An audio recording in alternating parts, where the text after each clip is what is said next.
Good morning, I'm Harley Schlanger from the LaRouche Organization with your daily video update for November 5th, 2024.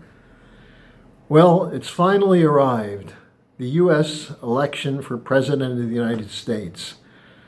And it's a bizarre campaign that's finally come to an end.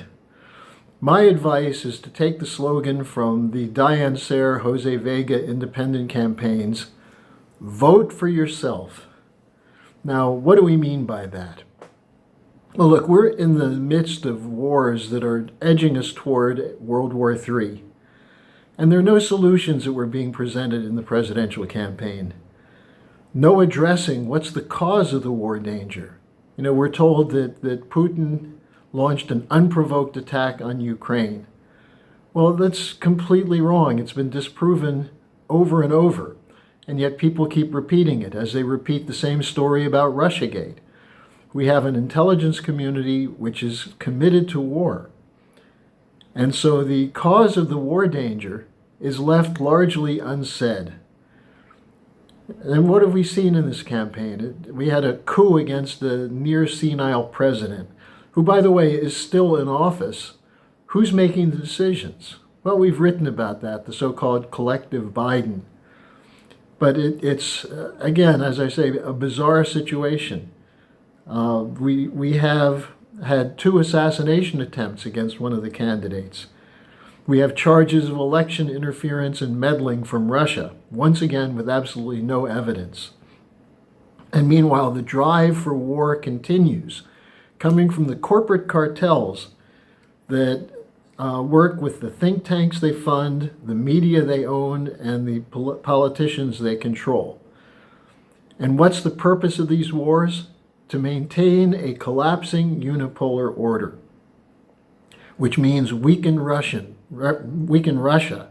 regime change of Russia, prepare for war with China, use Israel to get us into a war with Iran. Now, this has not been addressed effectively at all in the presidential campaign. In fact, the tendency has been to commit the continuation of the same policy, in spite of the fact that it's foolish, it's not working, and it's leading us toward World War III.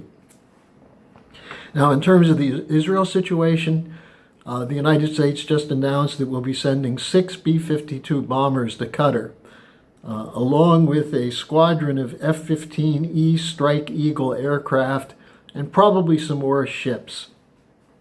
Israel is continuing to hammer southern Lebanon and Gaza. They've just kicked out the UN Relief Organization, which the president, by the way, President Biden, said we should be protecting humanitarian aid, while the government we're supporting of Israel just kicked out the Humanitarian Aid Organization of the United Nations. There's an escalation between Israel and Iran, which is looming.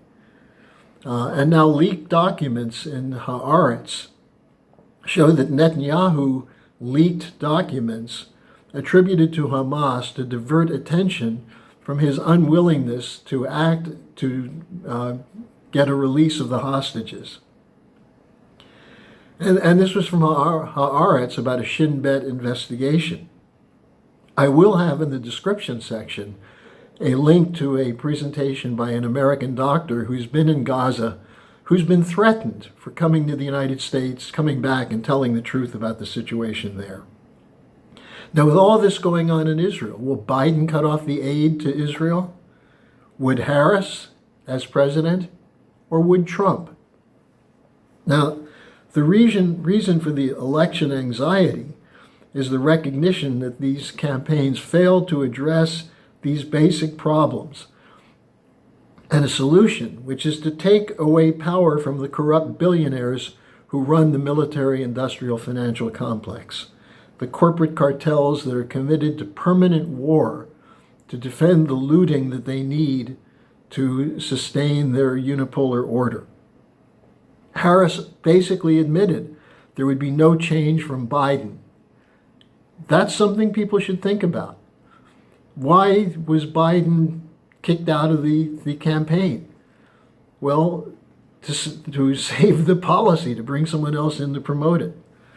Now, as far as Trump is concerned, he said he would end the war in Ukraine, and I think he intends to do that, but instead target Iran and China, saying that we have to unite Russia and China.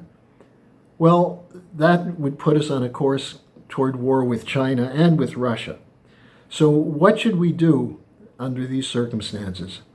And that's where the Sare and Vega independent campaigns, Sare running for U.S. Senate in New York, Jose Vega for Congress in New York. Their slogan was "Vote for yourself." Now, what does that mean? Well, yesterday in a discussion with our organization, Helga Zepp-LaRouche said that no matter the outcome of the vote, there will be likely a continuation of instability, danger of growing war. And so our task is clear and unique, and that is to move the world into a new paradigm, to overcome the geopolitical policies that are pushing toward World War III. Now, one example of this is what Sergei Lavrov, the Russian foreign minister, said on the TV BRICS channel yesterday.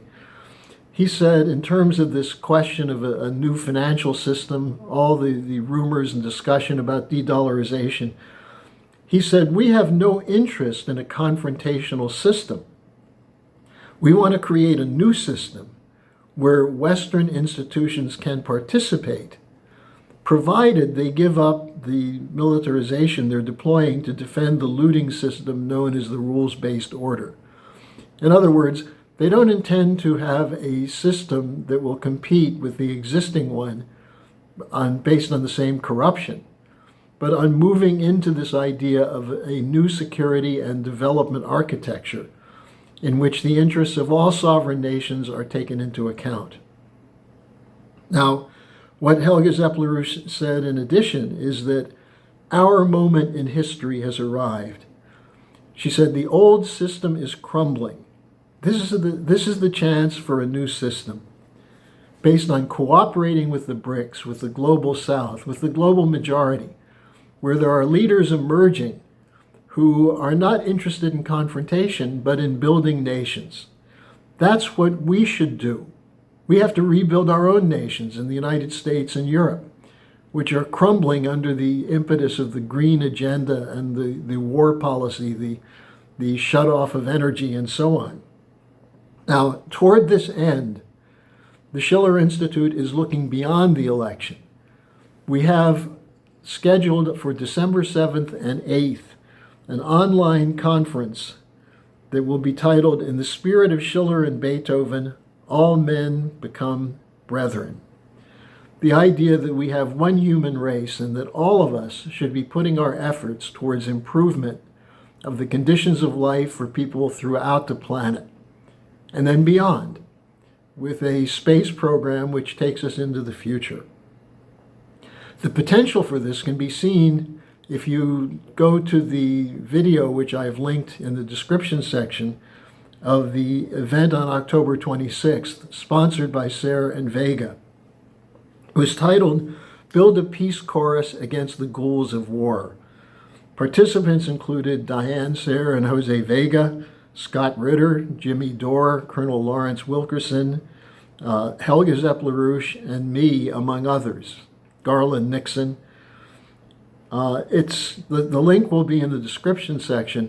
What it shows is the progress that's been made toward recruiting a cross-section of people who have military experience, intelligence background, who are committed to the idea of breaking with geopolitics for the good of mankind. And this is the direction we have to go, regardless of what happens with the counting of the vote from today. And so I encourage you to join us. Help us build this conference in December. Help us get across to people the idea that hope is not just a four-letter word, but is something which each person can contribute to by acting on the best angel of their nature, as Lincoln called it, that we have within us a potential to act for all mankind. And that's what we have to bring out, as opposed to the private cartels that are committed only to their own benefit. So watch the videos, Instead of watching the endless discussion tonight on the election results, develop yourself as a leader. And that's what we mean when we say vote for yourself. So thanks for joining me, and hopefully we'll be back tomorrow for an update.